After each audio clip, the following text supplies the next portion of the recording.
Thank you, Jesus Daddy. Praise the Lord, my dear brother and sister. Today, true God promise for you. Telugu Bible యోహాను సువార్త 14వ అధ్యాయము 6వ వచనం.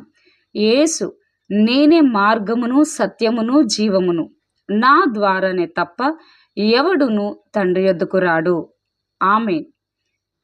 English Bible John 14th chapter 6th verse. Jesus saith unto him, I am the way, the truth, and the life. No man cometh unto the Father but by me. Amen. A little prayer for you. Shatara braha katalara brighto crosti vandara hatalara mastu vandara hakatalara baste. Righto crosti vandara hatalara basta. In Jesus' greatest name, Amen.